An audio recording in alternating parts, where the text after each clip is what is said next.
Good afternoon, Sandra. How are you doing there in Reading? Hola, I'm very well, thank you. Doing great. You? Not too bad. Here it's a lovely sunny day in Zaragoza, even though you wouldn't think it. I'm inside hidden away here in a co-working. So it's nice to check in with you today. And I had a question for you actually in relation to our ongoing discussions on the topic of emotional intelligence and remote work. Can you give me a definition for emotional intelligence? Sure. There are countless definitions of emotional intelligence, but I'm going to take the one that Dr. Daniel Goleman came up with in the late 90s because it resonates particularly with me. It's all around having the ability to recognize and understand emotions in yourself and others. And it's actually the ability to manage. So not only recognizing and being able to label them, as it were, it's being able to manage those so that you have the best relationships and you show up the best way possible.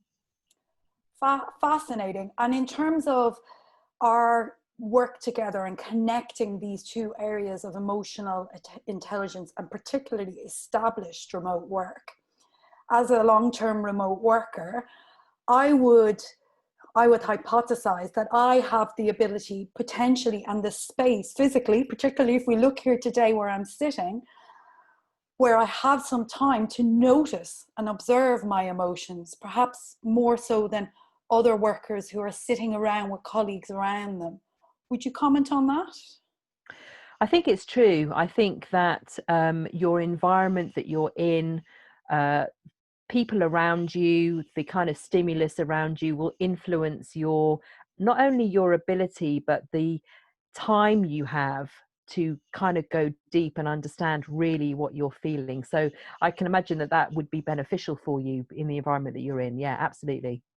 Definitely. And that's something that we've both been discussing, researching, and we've started a program of work, which is really exciting for both of us in the area because we're finding there's so many connections and overlap between these two subject areas.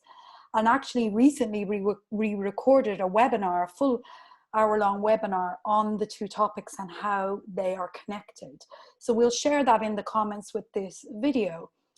And I think it would be good coming out of this forced remote work period, Sandra, to look into these next few weeks with people potentially returning to the office, physical Mm. environment, and look at some other topics that maybe we could discuss. What would be the one maybe that would come to mind for you in this area? I think, you know, assessing how this remote working experience has been. I think they are extraordinary times, aren't they? People are homeschooling, they're worrying about their family. But actually, what have been the benefits? What have they felt really great about? And how might they want to take those experiences back to wherever they're going as they transition back to whatever the new normal is? So kind of taking some time, maybe even to log some of the things that were great, some of the things they really want to hold on to. That could be quite an interesting exercise. Nice. And we've discussed as well how many established remote workers already practice reflective practice and reflective writing. So there's again a nice link there between the two areas. Fantastic. And maybe people watching can have a think about that, about maybe writing down some observations over this recent period. And that in itself, that motivation is starting that writing practice. Thanks for that, Sandra, and hopefully we'll catch up again soon. Take care. And you?